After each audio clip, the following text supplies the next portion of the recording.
Wear the Gown is sponsored by CHI St. Vincent.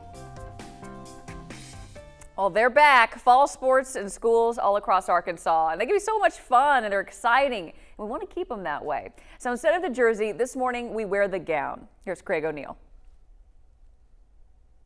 Amazing how young people play with reckless abandon, sometimes too much, and that leads to injuries. And because you parents are forced to deal with them, a few reminders from Dr. Kirk Reynolds of Ortho, Arkansas, beginning with the most basic. I tell people there's a difference in being hurt and injured. Hurt is that, man, this shoulder hurts, this knee hurts, it's sore, but I can still do what I need to do.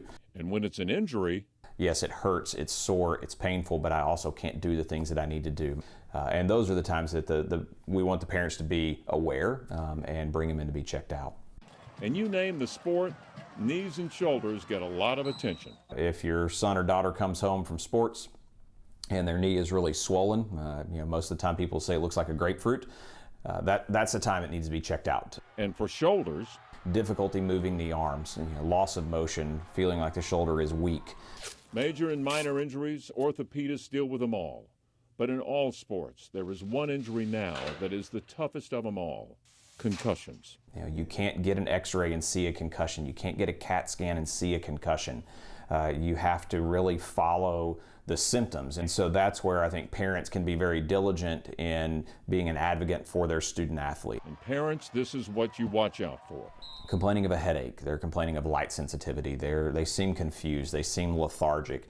You want to be very alert to that and get them in to see a physician. Concussions are primarily responsible for most high schools in Arkansas employing athletic trainers, the first line of defense. If my son or daughter has a concussion, it's going to be a long time before they go back to play. And if they have 2 and then 3, we're probably going to pick a different sport. Okay. We realize we run the risk here of taking the fun out of the games. Still, it's good to know you have another team to turn to if you ever need them, the people involved in sports medicine. Well, we want to give a special thanks to Ortho Arkansas and Dr. Kirk Reynolds. They have a Saturday morning clinic for parents, coaches, and trainers.